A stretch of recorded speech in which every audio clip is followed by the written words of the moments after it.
자, 일단 여러분들의 첫 번째 상담을 유튜브에 올라온 종목들을 좀 보고 출발을 해보도록 할게요.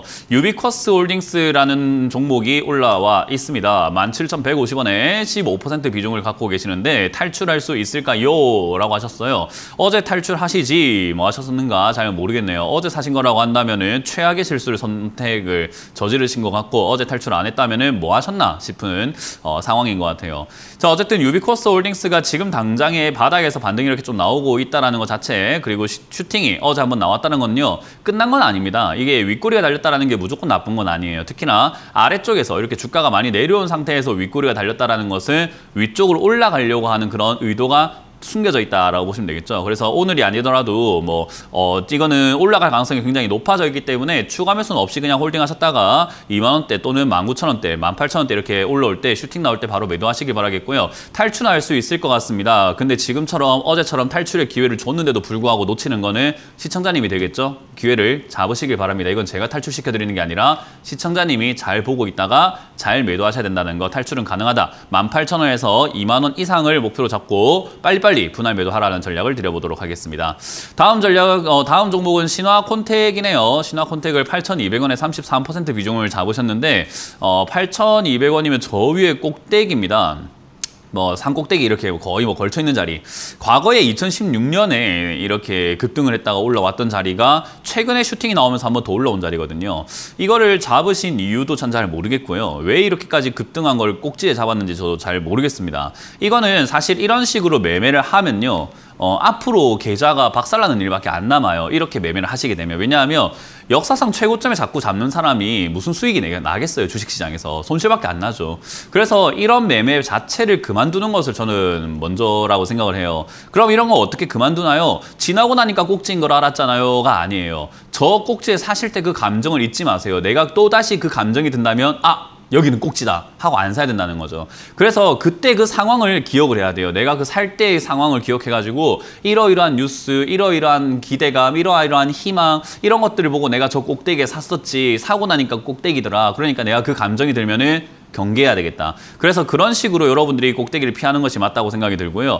차트에 비밀이 있거나 그런 거 아닙니다. 나의 감정에 비밀이 있는 거예요. 그래서 이거는 그런 식으로 대응하시길 바라고, 일단 신화콘텍이라고 하는 이 기업 자체가 나쁘냐라고 하면요, 그닥 나쁜 기업까지는 아닙니다. 모바일용 커넥터 해가지고 전자제품이라던가 스마트폰 이런 쪽으로 엮여 있긴 하고요. 일단 코로나 이전에 적자가 나다가 코로나 터지고 난 다음에 흑자로 돌아서 또 특이한 기업이에요. 그래서 이런 걸 생각 한번 해볼 때 지금 당장 나쁜가 하면요, 비싼 게 나쁜 거지 다시 한번 튀어 올라갈 가능성은 좀 있다고 보여집니다. 물론 품절주의 좀 이렇게 품절주에 속하다 보니까 한번 이렇게 슈팅이 빡 올라왔다 바로 떨어지고 하는 그런 어려운 종목이에요. 그래서 이건 추가 매수를 하시려고 한다면 4,500원에 가깝게, 저기 지난번에 급등하기 직전에 올라왔던 자리, 저 자리 바닥 자리까지 내려갔을 때 저 자리에 추가 매수 고민하시는 게 맞는 것 같고, 그게 아니면 슈팅 나올 때 한 7,000원쯤에서 타협 보고 나오시는 게 맞지 않을까라고 생각이 듭니다. 여기서 손실 나더라도 다음번에 안 보면 되니까 저는 다음을 좀 더 중요시 여기시면서 대응하시길 바라도록 하고요. 4,500원까지 밀리면은 다시 한번 문의 주시길 바라겠습니다. 자, 그리고 저희가 제공해드리는 정보들 전부 다 투자 판단에 대한 조언이라는 거 다들 알고 계시죠? 모든 결정은 여러분들이 내리셔야 되고 여러분들이 결과를 만들어야 된다는 거, 그거 꼭 기억하시면서 대응을 해주시면 좋을 것 같습니다. 자, 그럼 여러분들의 종목 고민들을 다시 유튜브로 이어가 보도록 할 텐데요. 유튜브에 어떤 종목들이 올라왔는가. 넷마블을 매수를 하셨고요. 95,000원에 비중이 50%다라고 하셨어요. 95,000원에 비중 50% 삼고 도와주세요, 움직이질 않네요 라고 하는데, 제가 보기엔 잘 움직이고 있는 것 같은데요. 지금 일단 비중이 50%이기 때문에 괴로울 수밖에 없죠. 지금 이렇게 채팅 보면은 눈물 쭉쭉쭉쭉 이렇게 흘리고 있잖아요. 어쩔 수가 없어요. 비중이 많으면 당연히 힘들어지는 건 당연한 거예요.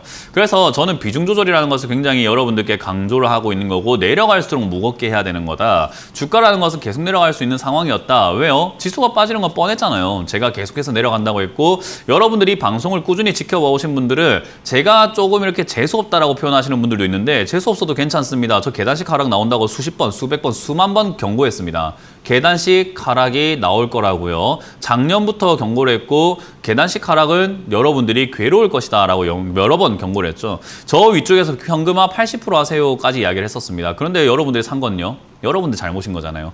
재수 없다고요? 어떻게 해요? 맞는 말을 하고 있는 건데.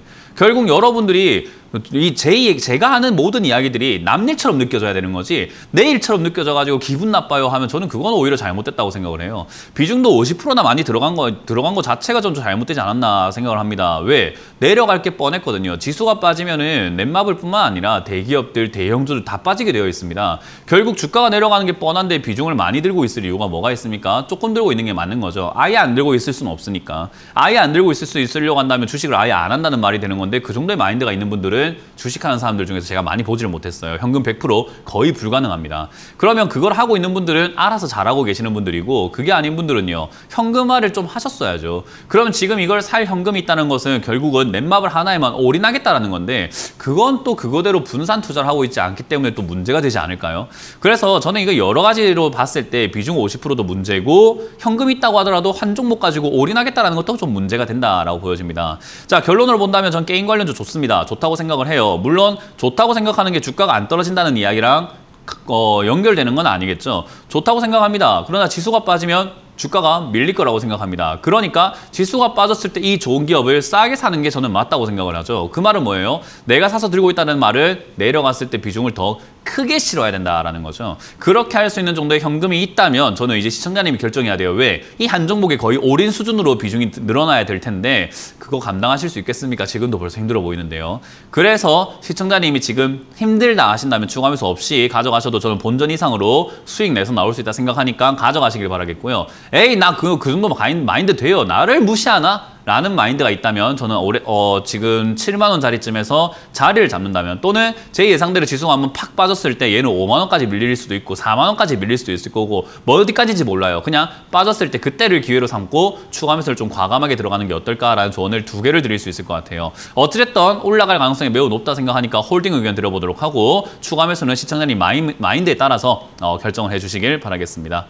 다음 종목으로 이어가 보도록 하겠습니다. 종목을 보면은 SK 이노베이션이 있습니다. SK 이노베이션 26만 4천 원에 매수를 하셨다라고 하셨고요. 그리고 비중은 11% 오늘 좀 올라가고 있는데 여전히 큰 손실을 봅니다. 이 종목을 추매해야 될까요? 라고 하셨는데 일단 추매할 가치는 잘 못 느끼겠습니다. 비싸게 샀거든요. 그 말은 이 비싸게 산 사람들이 손절하고 나갈 때까지 주가는 떨어지는 것이 보통은 일반적이에요. 그리고 내려갔다가 반등이 나오더라도 이 비싸게 산 사람들이 물려있는 자리까지 안 올리는 게 보통입니다. 그 말은 뭐냐? 결국 이 종목은 22만 원대 21만 원 정도까지 올라오면은 더 이상 올라가지 못하고 또 빠질 가능성이 굉장히 높은 기업이라는 거죠.